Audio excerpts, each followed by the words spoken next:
Hello बच्चों, तो इस वीडियो के अंदर मैं आपको चैप्टर 8 के इम्पोर्टेंट क्वेश्चन बताने वाला हूँ। तो देखिए, इसमें पहले मैं एमसीक्यू बताता हूँ। तो जो ये डार्क ऑप्शंस हैं यही इनके आंसर है, ठीक है।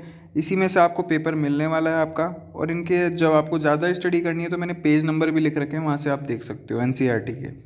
The following ion has the maximum number of unpaired electron, तो Fe3+। एक चीज़ और बताता हूँ, जितने ज़्यादा अनपेयर इलेक्ट्रॉन होंगे एटमाइजेशन एंथैल्पी भी उतनी ज़्यादा होगी, वो हार्ड भी उतना ज़्यादा होगा, मेल्टिंग बॉइलिंग पॉइंट भी उतने ज़्यादा होंगे, मैग्नेटिक प्रॉपर्टीज़ भी उतनी ज़्यादा दिखाएगा, ठीक है। In 3D series nuclear charge increases, the shielding effect increases. फिर आपसे पूछा है transition element have more tendency from interstitial compound because defect in their crystallites. The following electronic configuration of element show highest oxidation state, तो 3d5 4s1। Zinc does not show variable oxidation state due to complete D subshell. Zinc को ध्यान रखना non transition element भी बोलते हैं। KClO3 में आप कौन सा कैटलिस्ट यूज़ लेते हो उसका डिकम्पोज कराने के लिए, तो मैग्नीज डाइऑक्साइड होता है, ठीक है। इसको पायरलुसाइट और भी बोलते हैं। The atomic number of transuranic element, तो 93 से लेकर 103 तक के एलिमेंट होते हैं। The following pair of element has half fill D orbital, तो chromium and manganese. Write formula of calculate magnetic movement. Write the general electronic configuration of 3D series. Radioactive element पूछे हैं, length and contraction क्या होता है। और of zinc पूछा है इसने, name of the alloy which is form to copper and tin. Which alloy use to Fischer Tropsch process in synthesis of gasoline, ठीक है। The catalyst use to hydrogenation of ethane to ethene. तो ये आपसे page number मैंने लिख रखे हैं, आप वहाँ भी देख सकते हो। तो ये तो 1 मार्क्स से क्वेश्चन है। 2 मार्क्स के क्वेश्चन में इंपॉर्टेंट ये है कि salt of scandium +3 and titanium +4 are colourless Y.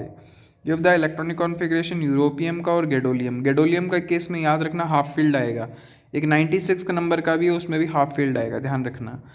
फिर डिस्टिंग्विशन बिटवीन लेंथेनॉइड और एक्टिनॉइड आपसे पूछा है। Manganese in +2 oxidation state is more stable due to half field, ध्यान रखना +3 में स्टेबल कम है। Explain term cast iron wrought iron with their uses आपको बताने। लेंथेनॉइड कॉन्ट्रैक्शन क्या होता है और उससे क्या क्या होता है, तो ध्यान रखना 4D सीरीज और 5D सीरीज का साइज सेम रहता है और आयनेशन एंथैल्पी भी सेम हो जाती है। फिर 3 मार्क्स वाले क्वेश्चंस में आप आ जाना। फिर 3 मार्क्स वालों में देखो सिमिलरिटीज़ पूछी है आपसे 3D 4D 5D। Discuss the position of d block element, lanthanoid actinoid की पोजीशन पूछी है। कैलकुलेट मैग्नेटिक मूवमेंट 90 का पूछा है। What are interstitial compound, ferrous और नॉन फेरस एलॉय क्या है। What are rare earth metal element, तो ये 3 मार्क्स के क्वेश्चन में काफ़ी इंपॉर्टेंट है। ध्यान रखना यहाँ पे actinoid contraction is greater than lanthanoid contraction due to 4F poor shield, 5F poor shielding effect, okay. फिर आपसे 4 मार्क्स से पूछें तो ग्राउंड स्टेट इलेक्ट्रॉनिक कॉन्फिगरेशन की गैडोलियम और ये पूछी है।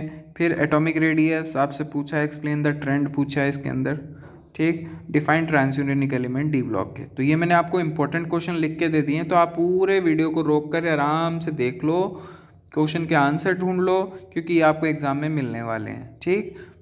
चैनल को सब्सक्राइब कर लेना, दोस्तों के साथ शेयर करना मैक्सिमम टू मैक्सिमम, दबा के लाइक ठोकना। Thanks for watching.